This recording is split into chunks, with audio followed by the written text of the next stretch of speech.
So we're recording. Welcome, Derek. Thanks for coming on. Thank you. Thanks for having me, Gary. Yeah. So this is installation number 2 of the guys unisolating theme. You're from Washington, right? Yes, I live a little bit south of Seattle. South of Seattle. How long have you been there? I've been here a little more than 6 months. Okay. I've lived in Washington State pretty much my whole life, but I've lived in live in Erie, and I've been here about 6 months. Okay. So tell me a little bit about your current mind state or mindset with regards to this world, and how you arrived there. If you had any awakening experiences, or if you had traumas and you feel comfortable sharing any of those, just give a little bit of your story. Okay. Well, I felt like I got a little bit woken up, falling into the Alex Jones trap. Right? A lot of people fall into that, like, okay, well, something's not right with this. I remember when I was in college, and a guy's like, hey, have you ever heard of Prison Planet or Alex Jones? And I'm like, no. And this was, a couple, 3 years after 9/11, which flew right by me like it did everybody else. Uh-huh. And, I just eventually went back and saw some of his videos. Cat, orange juice, nothing. It just gets your brain going, and then you get kind of locked into the politics idea, and then pretty soon they got you taking sides based on pretty much how you were raised, what your belief system is. They're going to get you into whatever camp, and then keep you in the pens. Like, Matt has a pretty good idea of the whole animal keeper kind of idea, I think. The graduated animal farm concept? Exactly, the graduated animal farm. Like, at some point, I don't know, you get out of enough pens, and then where do you go? Right. Like, you decide that it's like, oh, bullshit, where do you start from zero? Well, I know trees are real, so I believe in trees.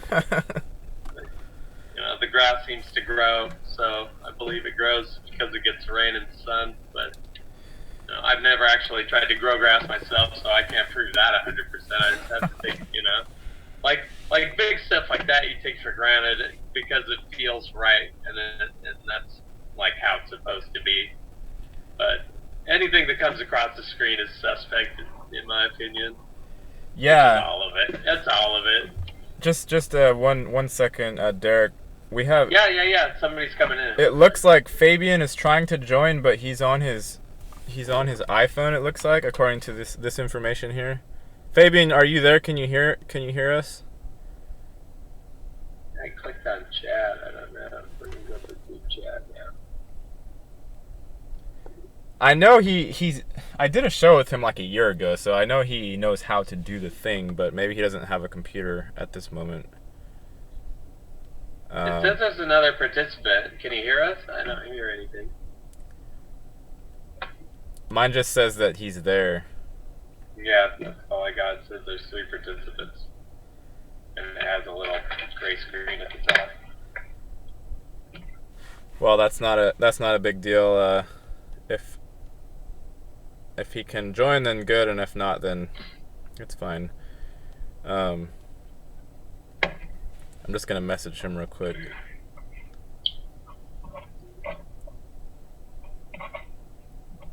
As far as awakening, it's hard to say that there was like any one event. I think it was a gradual thing.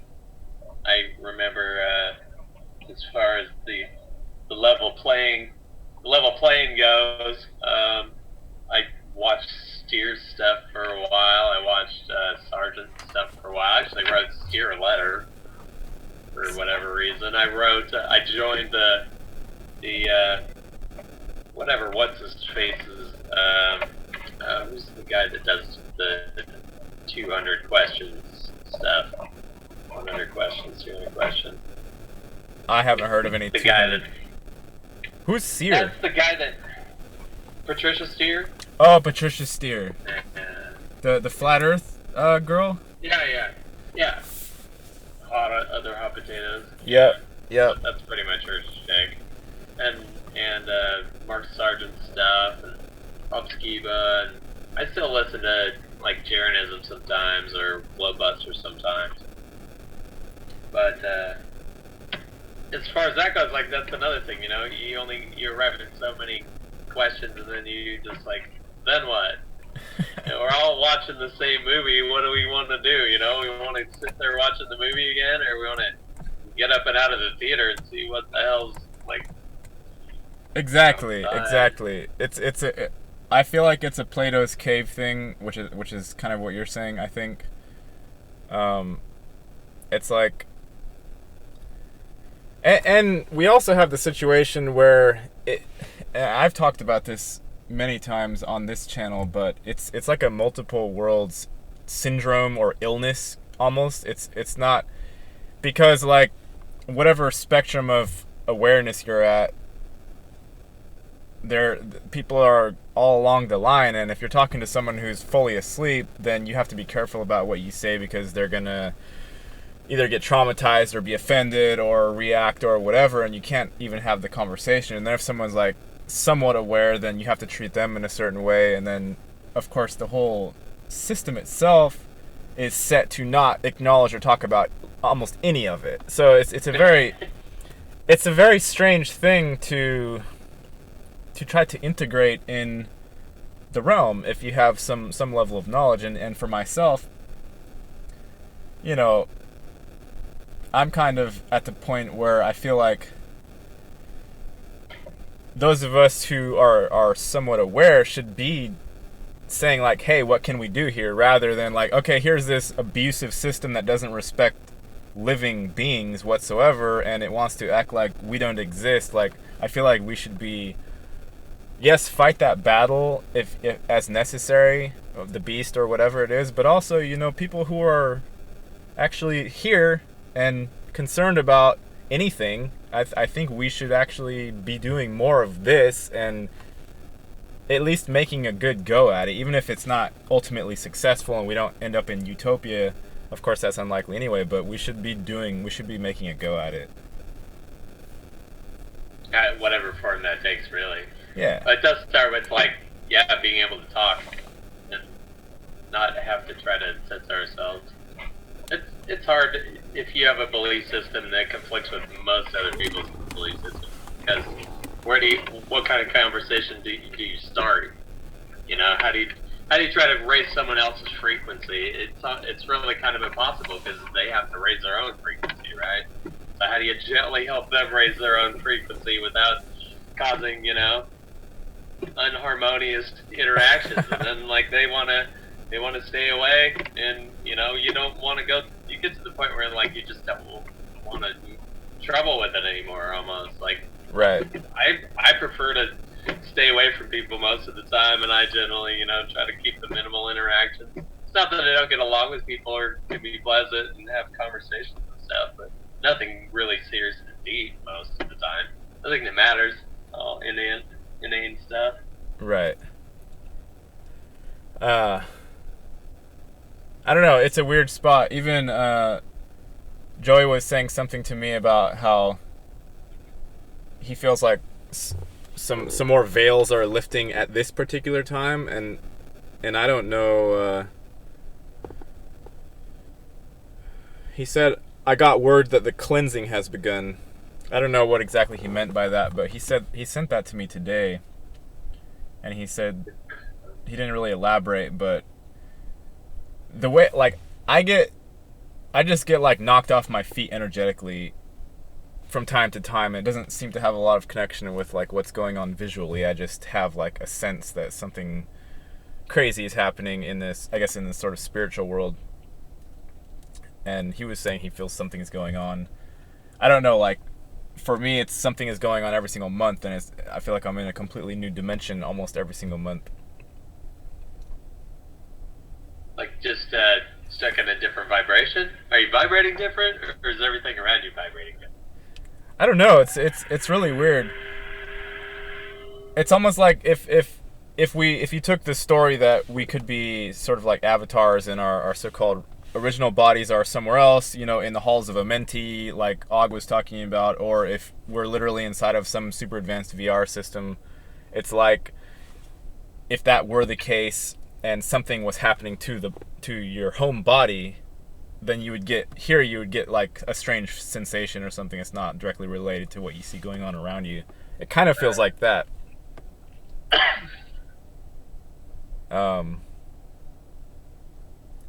But I don't know. I had a thought, and this is unrelated, but I had a thought, being that the main, one of the main sort of dualities that we see when we look out seems to be the organic versus technological, or the human versus the AI, right? It's that sort of narrative is presenting itself pretty strongly. And I was thinking the other day that like it's as if the human started off really advanced, and the AI or the technological started off as an idea or a thought form, and it's very rudimentary, and then the technology advanced and the humans started regressing almost, and then now you have the droids, you know, they're becoming to look more like humans, and now the android beings are able to speak, or Sophia, you know, they're able to talk with AI, and it's starting to look more like a human, and the human is becoming dumber. At least the herd mentality human is becoming sort of, it's like they're trying to meet together. So it's a weird sort of transhuman thing. That's what it looks like to me. It looks like they're trying to like somehow meet. And also we have like synthetic grass replacing people's actual lawns. We have robots that are going to drive the cars instead of humans, like with self-driving vehicles. Think about, you know, words have meaning, right? Think about AstroTurf. AstroTurf. They want you to think about space. They want you to think about the Jetsons. Right. Right? Like, it's everywhere. Yeah. I think once you hit a certain level, and the programming that we've all been indoctrinated with since we were tiny, right? And most people programming us didn't know they were programming us, which is, you know, that makes it really hard to win. Mm-hmm. But if you think about the progression, like as we were little and brain fed, our brains get fed with all these ideas, and it's a lot of work to get rid of them. And I think some personalities are a lot better at being able to drop veils than other personalities. I think some personality types like really want to hold on to certain veils, certain types of belief systems, because that works with their personality so well.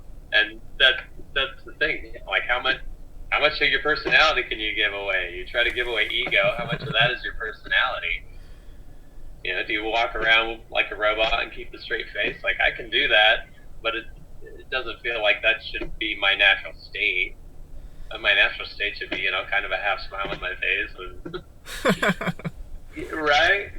I don't think, like, trauma isn't a natural thing. We cause our own trauma most of the time. It's not like a natural thing. There's trauma in the world, but in a way that animals hunt one another, but that's not really the kind of trauma that we create. We invent stuff to be traumatic about that isn't even there. Right. Well, it's like pain versus suffering, right? Like how Alan Watts will say, like, a rock being dropped on your toe is different from you walking around afraid that someone's gonna drop a rock on your toe. Like, walking around afraid someone might do it is suffering, and having it actually happen is pain, and they're two completely different things. Right. But then we get, you know, the English language is slippery because pain is suffering. You know, that's not hard to find. That's not hard to find everywhere. That's a very typical phrase, but it's not true all the time. It's only true from a certain perspective and in a certain sense. Yeah, it is slippery. It's difficult. It's very difficult. If you were primarily trying to be mental, like you're gonna have problems if you put your feelings in there, and you're not so sort of prickly like Alan Watts would say. You come a little bit more gooey and flow with, the words and the actual emotions that are kind of like going with them. Then you don't have such a big problem. Yeah, that's it seems like in the business world, because I get to overhear some of my girlfriend's like work conversations sometimes, because she does a lot of tele stuff, and it's funny how much brain power people use to try to sound intelligent. Like they'll in a business mode, they'll try to use bigger words to make their phrases sound more educated, so that they feel like they're making, they're earning what they're worth, and not using small words. They're using big words because they have a big salary. Yeah. And sometimes, those big words are good. If I give you a big word and you take that big word and what I'm trying to conveys exactly what I want, those big words are great. But if I can make a grunt and a hand gesture and get the same point across, like, which one's better? The big word or the grunt and the hand gesture? Because the grunt and the hand gesture to me is more natural and human than a big long string of nonsense sound. Right. It's like both are fine. The big word is fine. The grunt and the handshake is fine. It's just that we got to getting stuck somehow. Like, we look outside and it's like everybody, smart neighborhoods. Like I'm inside of one right now. The houses kind of look very similar all to each other, and they all the new houses now have like this ring thing, like as a doorbell. It's got a camera inside of the doorbell. Yeah, my mom has one. Yeah. Right, and like it's like someone somewhere somehow made a decision that ring is just going to be like standard on all new houses, and it feels like, I don't know. It feels like that decision to conform to some sort of idea that thing is beneficial somehow, and that's just happening. It's like we forgot how to be creative and just move around differently, allow the weirdos to sort of exist and to enhance everybody. It's like, no, half of it's just trying to turn into a robotic society where like everyone does the same thing, and here's the standard reaction to this and that and the other thing, and like me and the others who are sort of resisting that, like we embrace the quirks and the weirdness and the just the sort of unknown aspects. Yeah. Try to do whatever the autofill doesn't suggest. Yeah. Right? I mean, you type in one letter and it wants to Google try to autofill it. If you spend any time at all on the computer, right, as soon as you type in one letter, boom, it wants to fill it in for you. It doesn't want you to think. It wants to do the thinking for you. It wants to help you think. Exactly. Right? Isn't that great? We don't have to think anymore. We can just plug ourselves in and let the computer do all the heavy lifting. Right, and then it's like, how many inputs do I need to give to this thing? Do I just need to type the beginning of one letter and then it's going to type out a whole story for me? Like, how much of my energetic input does this machine need? You know what I'm saying? Like, where the line is kind of trying to blur itself. I've heard that there's a good portion of like articles out there right now. Like, if you go read an article on the internet, that are all bot written. Yeah. Right? Like Grammarly. The colleges are using that. I laughed when I heard about that. Like, really? Like, we're pretty crappy at grammar, so we got this program just to supplement our English teaching skills. Yeah. Yeah, it's very strange. It's like it's some odd dance between the automatic and the whimsical. They're trying to like understand each other. Like, the computer does not understand what like spirited beings are.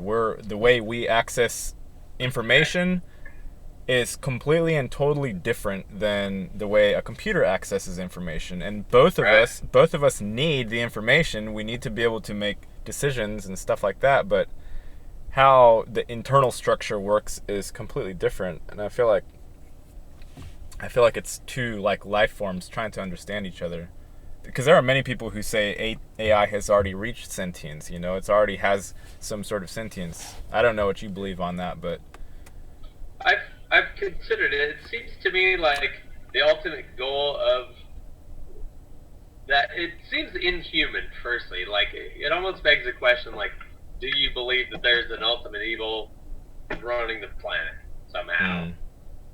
And if there is, like, is that part of it? Because I don't see like a group of men going, well, let's see here, what are we going to have Google do today? I think, at some point they're like, well, it seems to be working, our parallel system seems to be matching all of our stock market numbers, so let's just give it control of the stock market. And they flip the switch and go, oh shit, it's still working.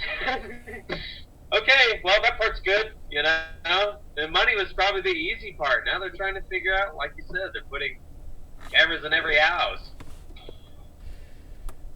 Yeah. The camera has to go through somebody else that can watch it.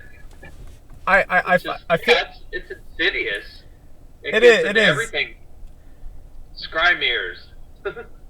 Right? Scry mirrors. You know what's really weird? It's like... Because the universe looks at itself through all of our eyes, right? It's a very basic premise. Like, the universe is a sort of... I've considered that we're each, like, kind of a little...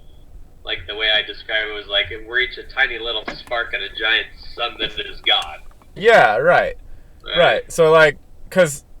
And you've probably heard of the idea that, if some people go into like a samadhi experience where they're trying to get to that oneness state or something, where they will come out of the body and then all of a sudden feel like they're just floating in this big consciousness ocean, right?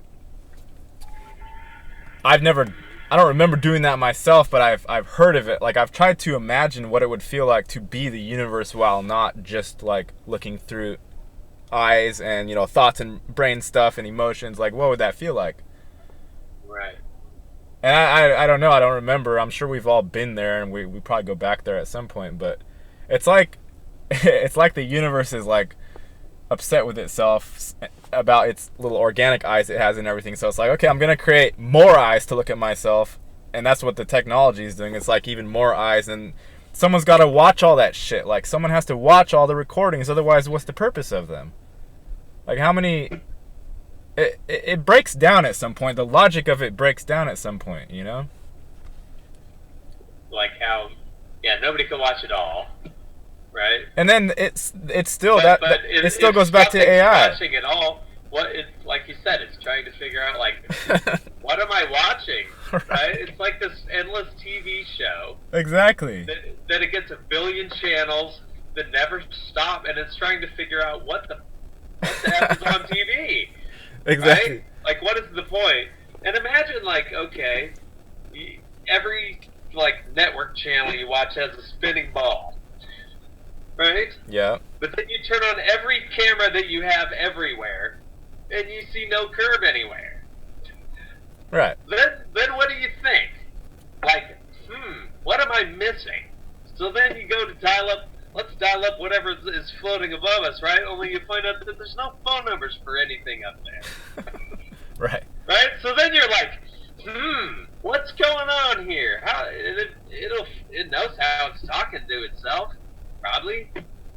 Tower to tower, and they're everywhere, so it knows it's something, but what do you do, like, if you're only a mind? Try to make hands for yourself? Try to figure out where your brain is at? I don't know. It seems to me like it's all moving us away from nature, which seems to me like it's away from God and what we're supposed to be here for.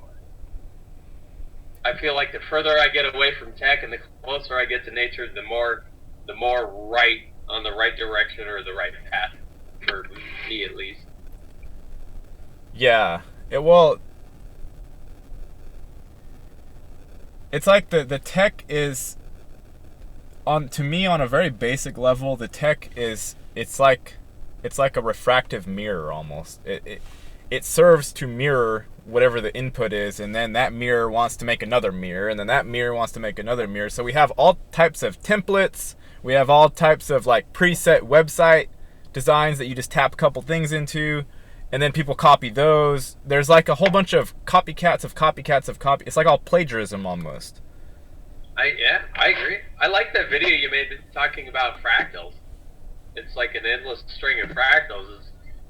Right. And you can't step back and really see the whole pattern, but you can certainly recognize when you hit the same part of another pattern. Mm-hmm. You know, like, whoa, I'm in the same track I was at before. Like, I got the same vibe, and I really, things kind of hit you in the same way again.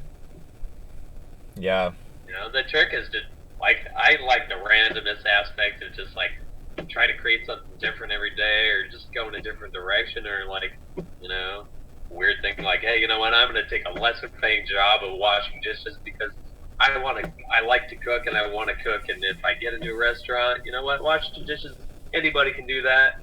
Anybody can empty garbage cans too, but it's super humbling, and it really gives you a sense of where you're at, because it's all make-believe. All the paper stuff is all make-believe.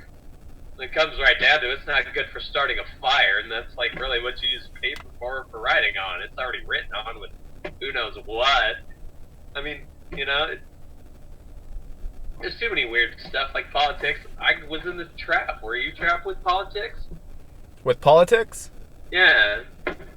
Well, it seems to try to divide the mind up quite a bit. I don't know if I was trapped in it or not. I mean, did you ever pick a side? Did you ever say, like, I like this guy, I don't like this guy, or fuck Trump, like, right? Like, how many fuck Trump? I think I probably leaned more conservative if I were to pick like a feeling state, but no, I can't really say that I did. The sides always seemed kind of silly to me. Yeah, I kind of fell into it, and I kind of fell into the whole thinking, Trump was going to make stuff different, and then at some point, after the election or whatever, it was a couple months after the election, that was probably when one of the big veils finally fell off. Like, whoa, man, this is all just funny business. Like, look back at what's changed. Let's go to this president. Nope, no change. Next president, no change. Next president, no change. Like, how far back do we need to go where, like, something actually was different? Entertainment, right? Yeah, history, right? Think about that. We got one of the major cable channels is called History. Now, fast forward a generation. What's history? Right? Discovery. There's our other huge channel. Next generation down the road. What is Discovery? It's what's on TV on this channel. There's no Discovery out the window. Right. There's no history in like old books. You don't need old books. You got YouTube. You got the History Channel that makes docudramas about everything. I can't stand that stuff about History Channel. It makes a fiction out of not to say that our history is real, but it like makes a fiction of something that could have at least been more real.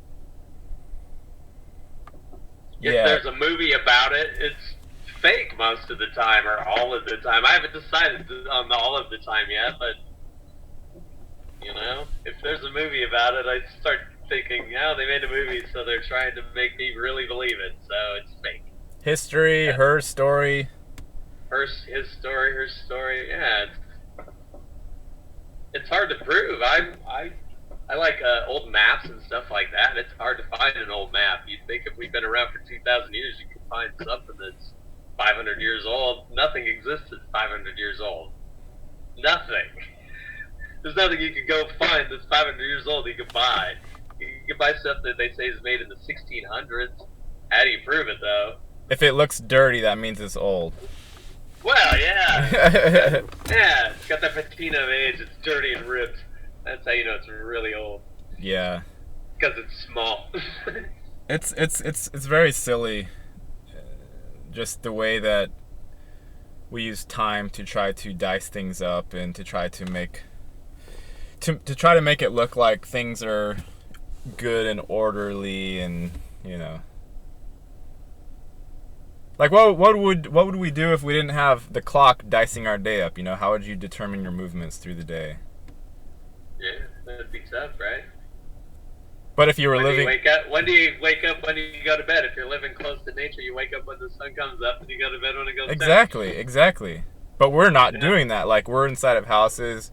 I mean, we're on a show right now that will go for roughly an hour or something, and then it's like, okay, now we're done doing this activity. Now we, but how do you divorce yourself from that idea that is driven by the clock and the dicing up? Like it's easy to think about, but unless you're actually like in the forest and living, then you're not flowing with that. You're having this idyllic thought that's like, oh, if I was just doing the Walden thing, living on the lake, and like eating blackberries all day. We went to Walden when we went to Boston. I went to Walden Pond. Yeah. Actually, a couple weeks ago. Yeah. And here's the this is a perfect example of like the distorted reality. Okay, I'm in the middle of reading Walden. Great stuff. Thoreau's awesome. Obvious thinker guy. Wants to be alone and figure it out. Like you and me, kind of, only back in the day, right? Mm-hmm. Yeah, sorta. And so we go there, and I was expecting a pond, and it's like a pretty good sized lake stuff, and it's cool color. And my girlfriend tells me, well, it's like a public beach kind of, so there's gonna be people there. Okay, that's fine. Well, we get there and we walk down this long trail because I wanted to see where the original cabin was, which is at the far end of the lake from where you come in. Mm-hmm. So we're walking down these little paths, and on either side of the path there's like a wire fence. So it's like already kind of, all right, well, this really wasn't what I signed up for, but whatever, it's not all like that. So we follow this thing down, and we get probably halfway to where Walden's house was supposedly built, and we start hearing like the boom box across the lake, and there's a bunch of college guys out there just with the music cranked, just having a good old time. And like and my girlfriend looks at me and says, "Are we done?" And I'm kind of like, "Yeah," because she gets it. Because we went there to find out, like, just to find that little bit of quiet, Mm-hmm. and there wasn't any. So we ended up hiking up a hill. We found a place that was relatively quiet, and I read a couple passages out of Walden for her, sitting on a log, on nature and stuff. But it was kind of depressing in a way, because like I really looked forward to that part of the trip. Just like I want to see where Walden lived for a year or two, see where this guy hung out and wrote this stuff, and I didn't get to go there. I chose not to go there because it was ruined. That mental thing I had. It was soiled. It was tainted. That ideal bubble popped, and because it was just a thought bubble. These people popped it with their boom bugs. Yeah. And that,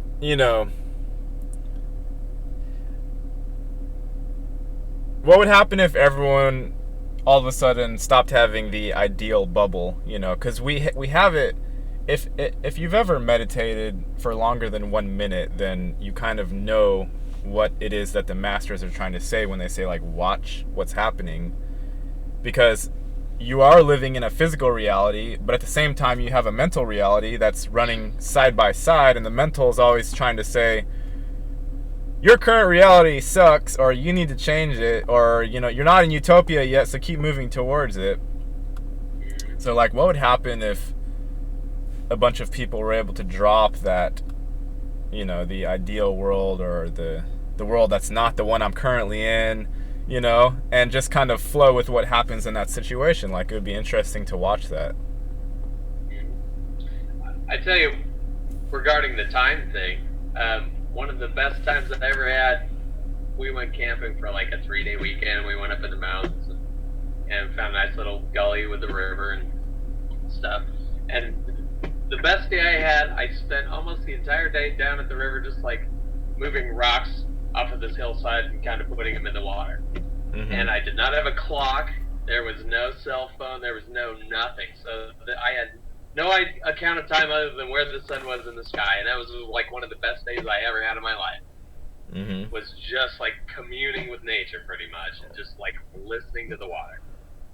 Yeah. And that says to me like that's what we're supposed to do. You know, when I like, do you eat healthy food? It seems to me like you exercise, so you probably eat better. I have my ups and downs with healthiness. Sometimes I eat pretty shitty, and sometimes I do my best to eat not too much shit food. If I'm drinking, I will usually be eating a lot worse. When I'm not drinking, then I eat pretty good vegetables and whatnot, fruits and all that. But it does. I feel like it affects your attitude a lot. Most definitely. We go through so many, like for myself, it's very subtle. Like the body itself is very subtle, the mind is very subtle, and when I transition from one thing to the next, it's hard to say I'm in this healthy state or I'm not in this healthy state. And the transition from one to the other is difficult to discern that it's changing until I'm already in another state, and then I look back and I'm like, oh, I was in something completely different, you know. And now I can see that something has happened, but the change is very gradual. Yeah, that's really that kind of stuff is subtle. I agree. I've been drinking kombucha lately. Yeah. And I've done it before, and I made my own kombucha, and I just like probably the last week I've drank like one bottle a day, and I kind of noticed I feel a little bit better, but like I don't notice for a day or two. I'm not still. I've been drinking it a couple of weeks. Every day it's like, oh, you know, I've been feeling better since I've been doing that. But like you said, you don't know. You don't notice. It just shows up one day and you're like, oh, hey. Like if you start working out or whatever, one day you're like, hey, I got some muscles that I didn't have before. Right, exactly. Yeah. And then if you stop working out, then those muscles go away. And I was like, where'd they go? Because I didn't need them in the first place. Yeah, it's really silly. It's really silly. Like, we have all of these overlays of the goals and things we're trying to get to. But, like, we have trouble living the life in the interim. Like, that's why I talked about the 70-year plan in one of the videos back in the day. Because, like, that's the track most of the society is in, is they've got their selves out 70 years out, you know? And they completely don't know anything about their own present moment. They're not even aware that they exist. They're just like, I got my pension lined up, I got my job lined, and they're not ever like in their own moment. They're literally always somewhere else. In the moment, yeah, in the present. It's hard to be in the present all the time. It's very hard. And the funny thing is like we're always in the present and we're always in the moment, but it's like to actually be present in the moment is like one of the hardest things to do, right? You can't. There's no tomorrow or yesterday. It's always now, right? There's always one perspective. It's out your own eyes. So like, you know, in a way, can you have somebody else's point of view? Not really, unless you can swap eyes with them. But you know, you can sympathize. You can try to. You can vibrate on the same frequency, and that's like really what I think what you try to do when you communicate, you know, sympathetic vibrations. Yeah, it's impossible to the conceptual thing doesn't work. It just doesn't. It doesn't really work for what we actually are. It works in terms of, you know, we can sit here and throw some words at each other, but like it's like the English language.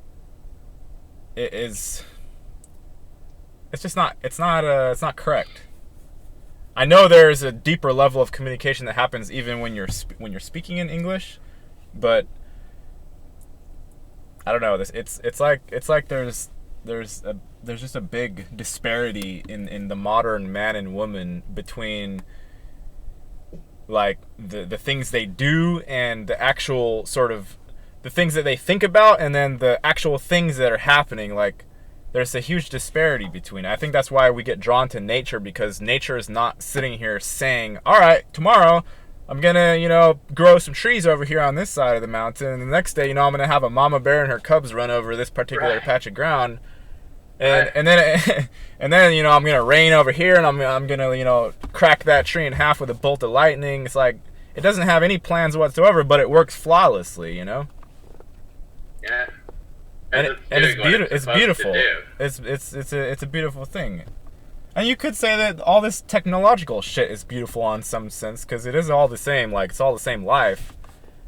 But like the planning it's not thing. A lie, though. Nah, it's the automatic thing is a bit lifeless. It's a bit because it's always. It feels like a trick to me, kinda. We have less than a minute, Derek, because the thing is trying to cut me off for the free version. So Oh yeah, it says that for me too. Yeah. Oh, we got 3 people joined though. We did. We have 3 people. Fabian is just sitting there and saying nothing, but. Yeah. Hey, maybe that'll break it. Otherwise, I guess we'll be done. Yeah. All right. Well, it's been a good chat. We'll do this again, I'm sure. Yeah, for sure. All Yeah. right. Thank you for coming on, Derek. Appreciate it. Yeah, you bet. You can call it a snail show or whatever. I'll probably call it. I'll call it guys. I'll call it guys unisolating likely. Oh, look, and then somebody shows up. Yay! Oh God. Fabian, you have 10 seconds. What do you have to say?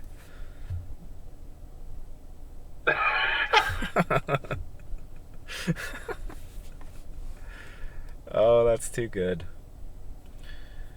Okay. Well, thank you for watching, everyone. I'll see you in the next video.